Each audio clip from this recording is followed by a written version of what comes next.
بسم اللہ الرحمن الرحیم الحمد للہ رب العالمین والعاقبۃ للمتقین والصلاة والسلام علی سید الانبیاء والمرسلین وعلی آلہ وصحبہ اجمعین اما بعد فاعوذ باللہ من الشیطان الرجیم بسم اللہ الرحمن الرحیم وندع الموازین القسط لیوم القیامہ صدق اللہ مولانا العظیم وبلغنا رسولہ النبی الکریم الامین ونحن علی ذلک لمن الشاہدین والشاکرین والحمد للہ رب العالمین۔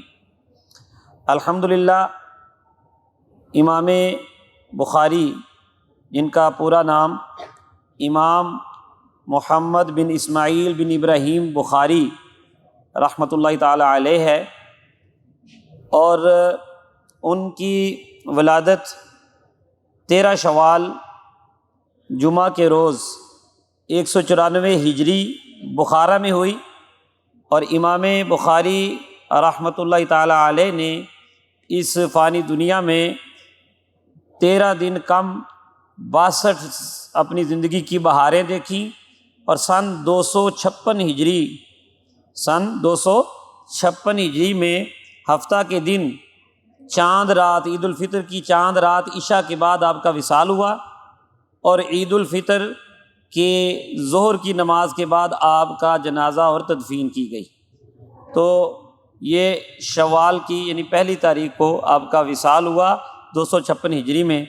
تو قمری کیلنڈر کے حساب سے آپ نے 13 دن کم 62 سال کی بہاریں دیکھی، اور ان بہاروں میں یہ ہمارے لیے نبی پاک صلی اللہ علیہ وسلم کی امانت، نبی پاک کی احادیث کی بہاریں ہمیں عطا فرما کے گئے۔ امام بخاری رحمۃ اللہ تعالی علیہ بہت جید محدث تھے، بلکہ محدثین کے امام ہیں۔ آپ کو امیر المومنین فی الحدیث کہا جاتا ہے، یعنی حدیث شریف، علم حدیث کے سب سے بڑے جو عالم ہیں اور محدث ہیں، جن کو لاکھوں حدیثیں یاد تھیں، زبانی یاد تھیں، اور انہوں نے یہ کتاب اپنی لکھی ہے، جس کتاب کا نام ہے، ویسے تو ہم اس کو بخاری شریف کہتے ہیں نا، لیکن اس کا مکمل نام ہے الجامع الصحیح المسند المختصر من امور رسول اللہ صلی اللہ تعالی علیہ وسلم و سننہ و ایامہ۔ نام کا مفہوم یہ ہے کہ الجامع یہ حدیث کی جامع کتاب ہے۔ جامع ایک حدیث کی اصطلاح ہے، یعنی وہ کتاب جس کے اندر 8 عنوانات کے تحت احادیث نقل کی گئی ہیں: تفسیر، عقائد، فتن، احکام، سیر، آداب، اور اسی طرح اشراط اور مناقب۔ ان 8 عنوانات کے تحت، ان موضوعات کے تحت جس کتاب میں حدیثیں نقل کی جاتی ہیں اس کو الجامع کہا جاتا ہے۔ اور الصحیح، اس کو الصحیح بھی ساتھ کہا گیا۔ الصحیح کا مطلب ہے کہ اس کتاب کے مصنف نے کوشش یہ کی ہے، اپنے اوپر لازم یہ کیا ہے کہ اس کتاب میں صرف صحیح حدیث ہی نقل کی جائے گی۔ امام بخاری کی کتاب کو اسی لیے کہا جاتا ہے کہ اصح الکتب بعد کتاب اللہ، اللہ تعالیٰ کی کتاب کے بعد سب سے زیادہ صحیح کتاب، جس پہ زیادہ اعتماد کیا جاتا ہے، وہ امام بخاری کی یہ کتاب ہے، بخاری شریف۔ اور اس کے ساتھ فرمایا المسند، اس کا نام رکھا گیا، المسند بھی ہے۔ مسند یہ ہے کہ اس کی جتنی احادیث ہیں انٹرنیشنل نمبرنگ کے حوالے سے 7563 حدیثیں ہیں، اور ویسے جو قدیم نمبرنگ تھی اس کے حوالے سے جو ہے وہ 7275 حدیثیں ہیں۔ تو انہوں نے جتنی بھی حدیثیں نقل کی ہیں، حدیثوں کے متن کے ساتھ ساتھ سند بھی ذکر کی ہے۔ ابھی آپ کو میں عرض کروں گا کہ متن اور سند کیا ہوتا ہے، اور اس لیے اس کو المسند کہا گیا۔ اور پھر کہا گیا المختصر من امور رسول اللہ صلی اللہ علیہ وسلم، یعنی نبی کریم صلی اللہ علیہ وسلم کے افعال، اقوال، احوال، صفات اور آپ کی سنتوں و ایامی اور آپ کے ایام کے حوالے سے یہ مختصر کتاب ہے۔ تو مختصر کیوں کہا؟ حالانکہ اس کے اندر میں نے ابھی عرض کیا ہے کہ 7000 سے بھی زیادہ احادیث ہیں۔ تو مختصر اس لیے کہا ہے کہ چونکہ امام بخاری رحمۃ اللہ تعالی علیہ کو 6 لاکھ حدیثیں سند اور متن کے ساتھ زبانی یاد تھی۔ ان 6 لاکھ میں سے انہوں نے جو چھانٹی کر کے چنی ہیں حدیثیں، اس لحاظ سے یہ 7000 مختصر ہے۔ تو یہ اس لیے مختصر جو کتاب ہے بخاری شریف کی، اس کی یہ آخری حدیث ہم پڑھ رہے ہیں۔ اور اس کتاب کے اندر امام بخاری رحمۃ اللہ تعالیٰ علیہ نے 2 عنوان رکھے ہیں، ایک بڑا عنوان ہے کتاب اور ایک چھوٹا عنوان ہے باب۔ آپ سمجھیں کہ ایک کتاب ایک بڑا موضوع انتخاب کیا اور اس کے ساتھ پھر چھوٹے چھوٹے موضوعات کے ساتھ ابواب بنائے۔ تو بخاری شریف کے اندر 160 کتابیں ہیں۔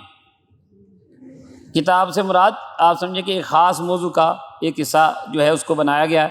تو وہ جو 160 کتابیں ہیں، ان میں سے آخری کتاب ہم پڑھ رہے ہیں کتاب التوحید۔ یہ 160 نمبر کتاب بخاری شریف کی آخری جو ہے اس کا نمبر 160 ہے۔ اور اس میں جو باب انہوں نے نقل کریے تو اگر دیکھیں تو کتاب التوحید کا یہ باب نمبر 58 ہے، 58۔ کتاب التوحید کا باب نمبر کیا ہے؟ 58۔ اور ٹوٹل اگر دیکھا جائے تو امام بخاری نے جتنے ابواب سارے کتابوں میں ذکر کیے ہیں اس کتاب کے اندر، اس لحاظ سے یہ 34واں باب ہے جو آپ پڑھ رہے ہیں، یعنی 3400 نمبر باب آج ہم پڑھ رہے ہیں، جس کو ابھی مطالعہ کیا گیا ہے، ابھی آپ کے سامنے پڑھا گیا ہے۔ تو اس باب کا آغاز امام بخاری رحمۃ اللہ تعالی علیہ کی جو عادت کریمہ ہے، جو ہیڈنگ دیتے ہیں، جس کو ہم اپنی حدیث کی اصطلاح میں ترجمۃ الباب کہتے ہیں، اس پہ غور کیجئے گا۔ ترجمۃ الباب جو ہیڈنگ ہوتی ہے اس میں امام بخاری بعض اوقات ایسا کرتے ہیں کہ ایک دعویٰ کرتے ہیں اور اس کی دلیل کے طور پر آیت بیان کرتے ہیں، اور بعض اوقات آیت کو ہی شروع میں لے آتے ہیں، وہی دعویٰ ہوتا ہے وہی دلیل ہوتی ہے۔ تو آپ دیکھیں بالکل آغاز میں باب قول اللہ عز وجل ونضع الموازین القسط لیوم القیامہ، یہاں شروع میں ہی آیت لے ہیں، یعنی آیت ہی دعویٰ ہے اور آیت ہی دلیل ہے۔ یہ آیت ہی دعویٰ ہے، اللہ کا فرمان جو کہ سورہ انبیاء کی یہ آیت ہے۔ اللہ تبارک و تعالی نے ارشاد فرمایا وَنَضَعُ الْمَوَازِينَ الْقِسْطَ لِيَوْمِ الْقِيَامَةِ، ہم قیامت کے دن میزان رکھیں گے انصاف والے، یعنی موازین میزان کی جمع ہے، میزان ترازو کو کہتے ہیں، تڑکڑی کو کہتے ہیں۔ تو قیامت کے دن جو ہے ترازو رکھا جائے گا، میزان رکھا جائے گا، اور وہ انصاف والا ہوگا۔ ہمارے دنیا میں ہوتا ہے نا کئی لوگ ترازو رکھ کے بھی جو ہے وہ ڈنڈی مارتے ہیں، لیکن یہ ترازو اللہ تبارک و تعالی نے رکھنا ہے، اور ہمارا یہ عقیدہ ہے کہ میزان حق ہے۔ امام بخاری رحمۃ اللہ تعالی علیہ یہاں وہ بھی یہ بھی ارادہ رکھتے ہیں کہ جو معتزلہ جو یہ کہتے ہیں جی نہیں اعمال تولے نہیں جائیں گے، کیا ضرورت ہے، اللہ تعالیٰ کو تو پتہ ہے، تو پھر تولنے کی کیا ضرورت ہے۔ اور پھر وہ یہ بھی کہتے ہیں کہ دیکھو جی اعمال تو ایسی چیز ہے کہ وہ نظر نہیں آنے والی، اعمال کیسے تولے جا سکتے؟ جیسے آپ نماز پڑھتے ہیں تو آپ نے 5 نمازیں پڑھی تو آپ اٹھا کے دکھا تو نہیں سکتے نا یہ 5 نمازیں، تو وہ کہتے ہیں وہ کیسے تولے جائیں گے؟ تو اہل سنت ان کو یہ جواب دیتے ہیں کہ بھائی اللہ تبارک و تعالیٰ تو سب کچھ جانتا ہے کہ کس کے کتنے اعمال ہیں، کس کی کتنی نیکیاں ہیں، کس کے کتنے گناہ ہیں، لیکن قیامت کے دن اللہ تبارک و تعالیٰ نے یہ اس کی مرضی ہے، اس کی حکمتیں وہی جانے، لیکن اس نے قیامت کے دن ایک جو عدالت ہے اس کو مقرر فرمانا ہے، ساری دنیا وہاں اکٹھی ہوگی، جو نبی پاک کے غلام ہوں گے ان کی شانیں ظاہر ہوں گی، اور جو اللہ رسول کے دشمن ہوں گے ان کو ذلت ملے گی۔ اس طرح پتہ چلے گا کہ کس کے اعمال کے وزن زیادہ ہیں اور کس کے اعمال کے وزن کم ہیں۔ اور یہ آپ بچپن سے آپ پڑھتے آئے ہیں سورہ قاریہ میں فَمَنْ ثَقُلَتْ مَوَازِينُهُ فَهُوَ فِي عِيشَةٍ رَاضِيَةٍ، جن کے نیکی کے پلڑے بھاری ہو جائیں گے وہ دل پسند زندگی میں ہوگا۔ وَأَمَّا مَنْ خَفَّتْ مَوَازِينُهُ فَأُمُّهُ هَاوِيَةٌ، جس کے اعمال نیک ہلکے پڑ جائیں گے وہ جہنم اس کا ٹھکانہ بنے گی، ہاویہ میں جائے گا جو بھڑکتی ہوئی آگ ہے۔ اس طرح سے بہت سی آیات پیش کی جا سکتی ہیں کہ جس میں یہ ثابت ہے کہ میزان ہوگا، اور اللہ تبارک و تعالیٰ اپنے لیے نہیں بلکہ ان لوگوں کے نیکوں کی شان ظاہر کرنے کے لیے اور بروں کو بطور سزا ان کی ذلت دکھانے کے لیے اللہ تبارک و تعالیٰ میزان کو ضرور رکھے گا۔ اور جہاں تک یہ بات ہے کہ جی اعمال جو ہیں وہ تولے کیسے جائیں گے، تو بھائی اللہ تبارک و تعالیٰ قادر ہے، وہ ان اعمال کو شکل دے سکتا ہے جن کا وزن ہو اور اعمال تولے جائیں، ایسا ہو سکتا ہے۔ دیکھیں آج کے دور میں آپ دیکھیں کہ تھرمامیٹر کے ساتھ آپ ٹمپریچر بھی تو دیکھ لیتے ہیں نا کتنا ہے. اسی طرح اپنے بلڈ پریشر کا جو ہے وہ آپ دیکھتے ہیں لیول کتنا ہے, شوگر کا لیول دیکھ لیتے ہیں. باؤلر ایک گیند کرتا ہے, بال کراتا ہے تو وہ بتا دیتے ہیں جی کہ اتنی سپیڈ میں یہ بال گئی ہے. اسی طرح ہوا کا دباؤ, بارش کی مقدار, کیا کیا کیا نہیں انسان ناپ رہا. اب تو آپ کے یہ جو موبائل کے اوپر آپ جب دیکھتے ہیں یا اپنے لیپ ٹاپ وغیرہ یوز کرتے ہیں اس میں سارے چیزیں جو ہے وہ تولی جاتی ہیں, ناپی جاتی ہیں, اتنا ہو گیا, یہ ہو گیا. تو یہ ساری چیزیں اگر انسان کر سکتا ہے تو اللہ تبارک و تعالیٰ تو قادر مطلق ہے, وہ سب کچھ کر سکتا ہے, تو وہ تول بھی سکتا ہے. اور دوسرا جواب اس کا یہ ہے کہ اعمال تولے جانے کا مطلب یہ ہے کہ جن رجسٹروں پر وہ اعمال لکھے ہوں گے, رجسٹرز ہوں گے, دفتر ہوں گے, نامہ اعمال ہوں گے, صحیفے ہوں گے, ان کو تولا جائے گا. تو جتنے کاغذ ہیں کہ ان حساب سے. اس کی مثال ایک حدیث شریف کا میں مفہوم پیش کرنے لگا ہوں کہ حدیث بطاقہ ہے کہ ایک شخص, اس کے 99 رجسٹر گناہوں کے بڑے لمبے لمبے رجسٹر ہوں گے. اللہ تبارک و تعالیٰ پوچھے گا یہ گناہ تو نے کیے ہیں؟ تو اقرار کرے گا ہاں یا اللہ یہ میں نے کیے ہیں. تو فرمایا کہ اب بتا تیرے پاس کوئی نیکی ہے, اب تیرا کیا بنے گا؟ تو وہ پریشان ہوگا کہ اب میں سمجھ ہی آ رہی ہے کہ اتنے بڑے گناہوں کے رجسٹر, تو اب میرا کیا بننا ہے؟ تو اللہ تبارک و تعالیٰ حدیث کا مفہوم پیش کر رہا ہوں کہ اللہ تبارک و تعالیٰ فرمایا گا کہ پریشان نہ ہو, یہ ایک پرزہ ہے, یہ لے جا اور اپنی نیکیوں کے پلڑے میں ڈال دے. وہ ایک پرزہ پریشان ہوگا کہ ایک پرزے نے کیا کرنا ہے اتنے بڑے رجسٹروں کے مقابلے میں. تو جب جا کے وہ پرزہ نیکی کے پلڑے میں رکھے گا, نیکی کا پلڑا اس پرزے کی وجہ سے 99 گناہوں کے رجسٹروں پر بھاری ہو جائے گا. تو اس پر کیا لکھا ہوگا, کیا کیا ہوگا اس بندے نے؟ ایک مرتبہ لا الہ الا اللہ محمد الرسول اللہ پڑھا ہوگا. تو یہ ایک کلمے کی جو ہے کلمہ پڑھنے کی برکت ہوگی. تو بہرحال اس طرح کے بہت سے دلائل موجود ہیں. تو اعمال کو تولا جائے گا, اعمال کا وزن ہوگا. اور یہاں پر سوالات اور بھی بہت سے ہیں. موازین جو ہے میزان کی جمع ہے, تو جمع کو ذکر کی گئی تو اس لیے کہ علماء فرماتے ہیں کہ چونکہ مختلف قسم کے اعمال ہوں گے وہ تولے جائیں گے, تو اس لیے یہاں میزان کو بطور جمع ذکر کیا گیا ہے. آگے جو اس سے آگے آپ دیکھیے عبارت آپ کو نظر آ رہی ہے وقال مجاہد. تو امام بخاری کی ایک عادت کریمہ یہ ہے کہ وہ بعض اوقات لغوی تحقیق بھی پیش کرتے ہیں. لغوی تحقیق مطلب کہ لغت کے اندر کوئی لفظ جو ہے ان کے ذہن میں جب آتا ہے حدیث کا یا قرآن کا, اس کو ذکر کیا ہوتا ہے تو اس کے اوپر لغوی تحقیق کرتے ہیں کہ ڈکشنری میں لغت میں اس کا روٹ کیا ہے, اس کا اوریجن کیا ہے, اس کے حروف اصلیہ کیا ہیں, اس کا یہ کن معانی میں استعمال ہوتا ہے. اور خاص کر قرآن پاک میں ذکر ہوا ہو یا حدیث میں ذکر ہوا ہو تو اس کو وہ لے کر آتے ہیں. تو دیکھیے وقال مجاہد, امام مجاہد کہتے ہیں القسطاس, یہ عربی یہ لفظ جو ہے رومی لفظ ہے, اس کو قسطاس بھی پڑھ سکتے ہیں, قسطاس بھی پڑھ سکتے ہیں. اور چونکہ یہ قرآن پاک میں ذکر ہوا تھا سورہ بنی اسرائیل میں وزنوا بالقسطاس المستقیم, تو اب چونکہ پیچھے آیت میں قسط کا لفظ آیا تو امام بخاری نے وہاں سے اس روٹ کو پکڑا اور القسطاس قرآن پاک کا لفظ لے آئے. فرمایا کہ القسطاس کا مطلب ہے العدل, یعنی قسطاس جو کہ رومی زبان کا لفظ ہے اس کا مطلب ہے عدل, انصاف. اور پھر مزید آگے وضاحت کرنے لگے جو القسط کا لفظ ہے اس کے بارے میں فرمایا کہ وَيُقَالُ القسط مصدر المقسط. یہ بھی کہا گیا ہے کہ یہاں جو قسط ہے یہ مقسط کا مصدر ہے. یہاں مصدر سے مراد وہ صرفی مصدر نہیں ہے, کیونکہ مقسط کا مصدر تو اقساط ہے.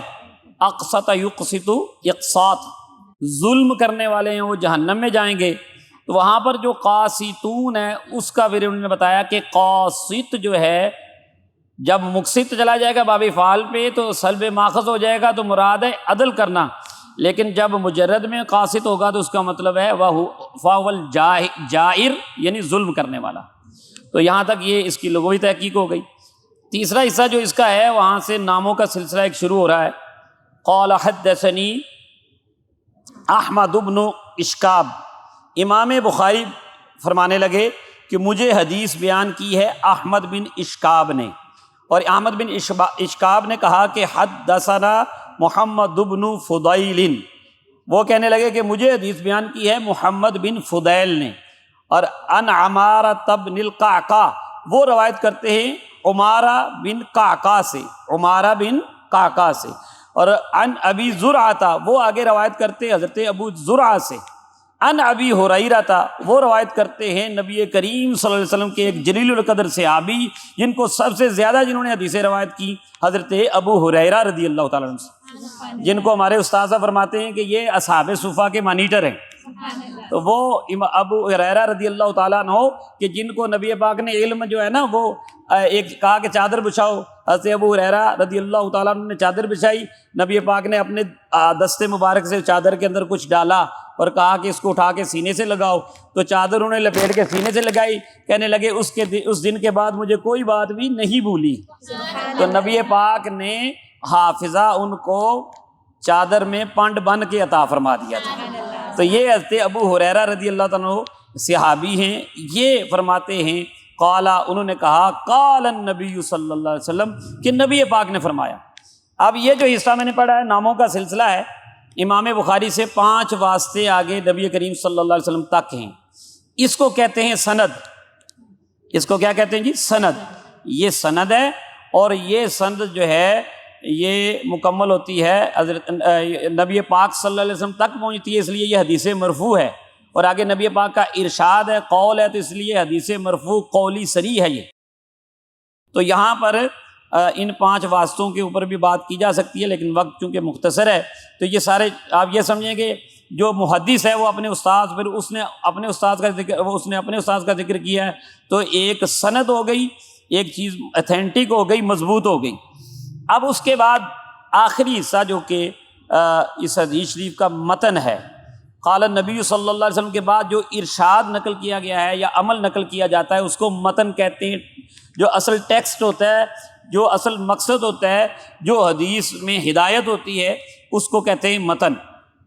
اب جو متن ہے اس کا، اس کے اوپر آپ نے غور کرنا ہے۔ میرے آقا علیہ الصلوۃ والسلام کے الفاظ تو پھر ان میں تو برکات ہی برکات ہے نا، کہ میں نثار تیرے کلام پر ملی یوں تو کس کو زبان نہیں، وہ سخن ہے جس میں سخن نہ ہو، وہ بیان ہے جس کا بیان نہیں، تیرے سامنے ہیں یوں دبے لچے فصحا عرب کے بڑے بڑے، کوئی جانے منہ میں زبان ہی نہیں بلکہ جسم میں جان نہیں، اور وہ گل ہیں لبہائے مبارک ان کے، ہزار جلتے ہیں پھول جن سے، گلاب گلشن میں دیکھے بلبل، یہ دیکھ گلشن گلاب میں۔ کہیں باغ میں جائیں نا، باغ میں تو باغ میں آپ کو پھول نظر آتے ہیں، ظاہر ہے گلشن میں گلاب تو ہوتے ہیں نا، تو ایک گلشن میں کئی گلاب ہوتے ہیں، لیکن کبھی یہ دیکھا ہے کہ ایک گلاب میں کئی گلشن ہو؟